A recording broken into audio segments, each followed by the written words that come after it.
Good morning, good afternoon, good evening, wherever you are in the world. So, we're looking at amethyst today. Amethyst is another hard stone, it's another type of quartz. And again, you can cleanse amethyst with sage, sand, selenite, and you can also hold it under a running tap. And as I've said in previous videos, try to avoid putting amethyst in water and drinking the water because not just because it's amethyst, but because firstly you do not know how many people have touched each stone before it gets to you. I've got a broken one there. Oh dear.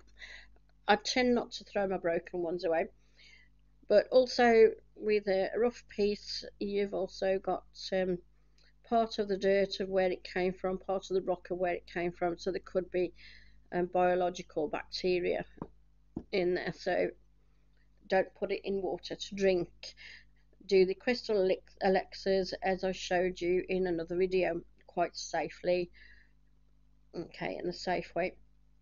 So these are just a few things with amethyst so that you can see how it can appear. So you can get small polished stones. That's a bit like a small palm stone that you can hold in meditation.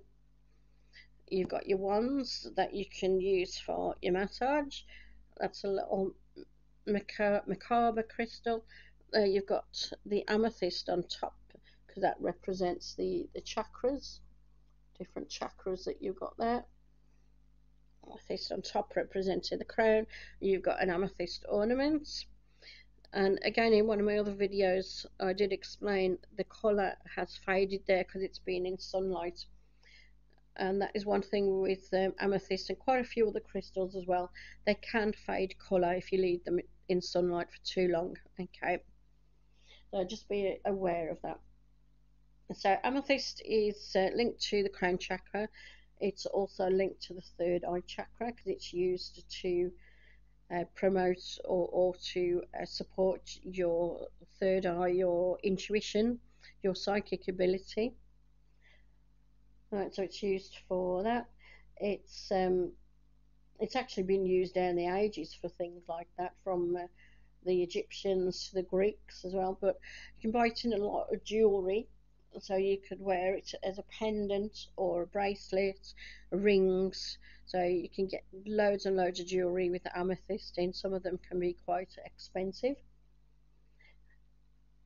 It's quite a versatile stone used to balance and open, activate not just the third eye and the crown chakras if you're balancing your chakras, but it's also used as an aid to spirituality, strengthening the intuition, as I said, and connecting to the universe. It's also been found to be beneficial in bringing peace, relaxation, and a spiritual awareness. So it would work quite well with rose quartz. The two together would work pretty well with something like that. So it can also be used to help relaxation as an aid to sleep, meditation, or raising consciousness. It's also been used to help with addictions. And one of the things I found it really useful for is for pain. Very useful to keep amethyst in your medicine cabinet. So let me just show you this. Basically, if you've got pain anywhere, say for instance if my thumb was hurting, and what I would do is maybe use that end of the stone and I would charge it and program it to aid for pain first of all, as I showed in other videos, and then I would just rub it very gently clockwise direction around the painful area until the pain subsides, because the pain would actually be taken up into the amethyst. And then I would cleanse it either with sage, sand, selenite, or hold it under a running tap for a few seconds. Okay, so that's how you can use it for pain. Very useful in the medicines cabinet, as I say, because you could do that with children and with babies as well. Okay, and just doing that. I mean, obviously, with young children, you wouldn't allow them to hold a stone themselves because they could put it in their mouth.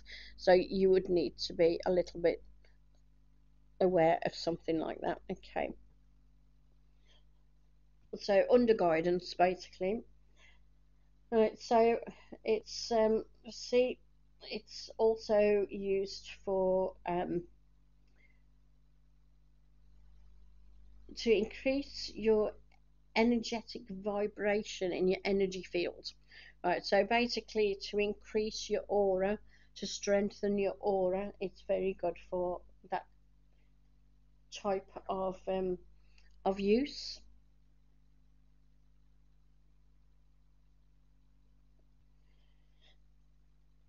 And some people use amethyst to also amplify the energy of other stones, but again, I find clear quartz the best one for that one. But try it and see how it works for you. I'm not saying don't do it. Some people find it very beneficial for that. I just prefer clear quartz for it, but that's my preference.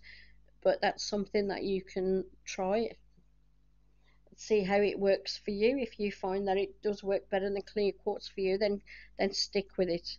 You know, I'm not going to say it's right or wrong because it's different for each person. So try it.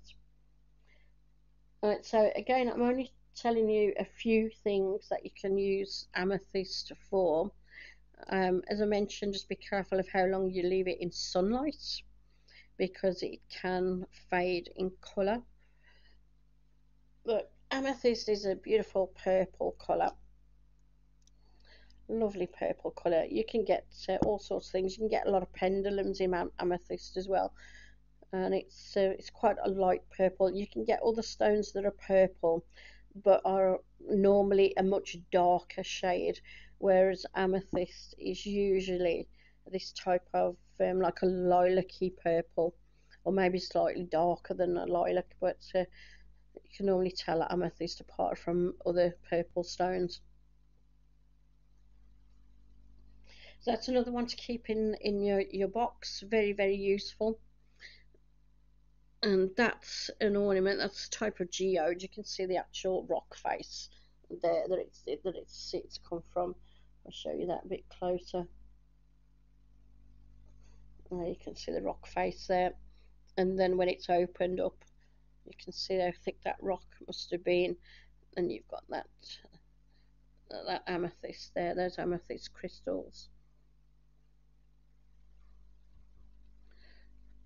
Right, so hope you like that. Leave some comments below. Let me know how you use amethyst yourself. If you've got any questions, leave them below as well. And if you click like and subscribe, and then I'll be going through some more of the other crystals. Again, I will go through some quite common ones, and I will also go through some that aren't so common. I've got a few that some people have never heard of before, so we'll go on those as well. Okay. Right, so catch you next time. Take care, everyone. Right, see you soon. Bye bye.